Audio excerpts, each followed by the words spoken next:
In our previous video, we learned about square and square roots. We've already known that the square roots operation is the inverse of the squaring operation. For example, when you square 5, you get 25, and its square root is 5. Similarly, 7 squared is 49, therefore the square root of 49 is 7.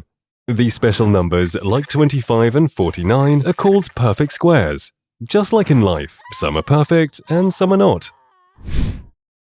A perfect square can be expressed as the product of two integers of equal value. For instance, 9 is a perfect square, because it's the result of 3 multiplied by 3. Now, to determine whether a number, namely 134, is a perfect square, check if it can be expressed as the product of two equal integers. In this case, 134 is not a perfect square, because it falls between two perfect squares, 121 from 11 square and 144 from 12 square, and therefore not an integer. The square root is a decimal number, 11.576. What about the numbers 27, 73, 188, 362, 527, and 903?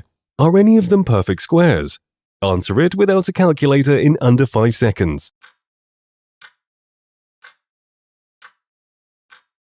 Remember, in the world of perfect squares, the unit digit or the last digit follows specific patterns: 0, 1, 4, 5, 6, or 9.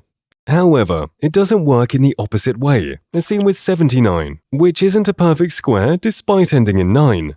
So, always keep in mind that if the unit digit is 2, 3, 7, or 8, the number is definitely not a perfect square.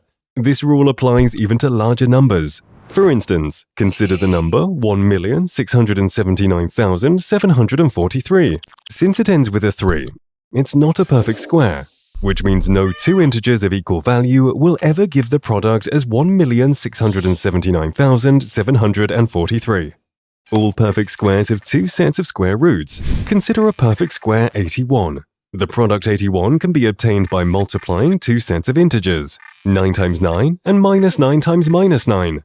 A positive value of 9 multiplied by itself will yield 81, just like a negative value of 9 will. Similarly, we can say that the square roots of 49 are minus 7 and plus 7. Now, let's put your knowledge to the test. Can you quickly determine if the following numbers are perfect squares? 256, 625, 729, 972. Rely on the patterns we discussed earlier. Leave your answers in the comments below.